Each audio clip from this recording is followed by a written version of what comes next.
So just back from TED 2015, I think it was the best TED conference I've been to. It was uniformly fantastic, some incredible moments, legitimate half a dozen or so standing ovations. Every session was really interesting, with the possible exception of going to Mars. I'm not completely convinced that we're going to Mars.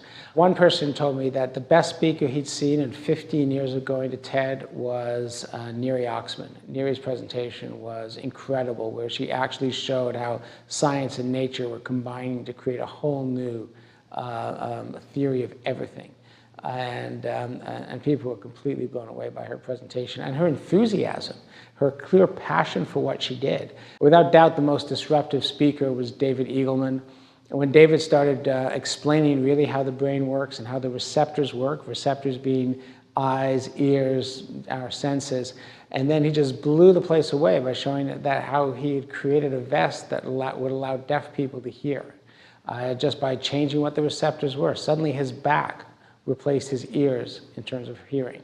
It was incredible. That was probably one of the biggest, fastest, loudest standing ovations I've seen in all the times I've been at TED. The TED Fellows session was fantastic. The highlight for me was Greg Gage, where he wired up two people, put them next to each other, and one person moved the other person's arms just with her brainwaves.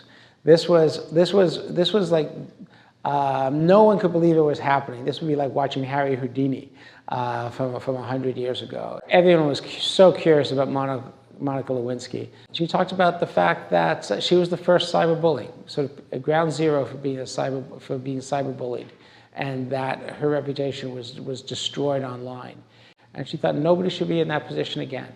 Nobody should ever have to go through what she did for making a mistake at 22, because we've all made mistakes at 22. There are so many things that none of us wish that the rest of the world knows about, and she didn't have that luxury. There were over 90 speakers at TED, and it's impossible to go through all of them. So many of them were so fantastic.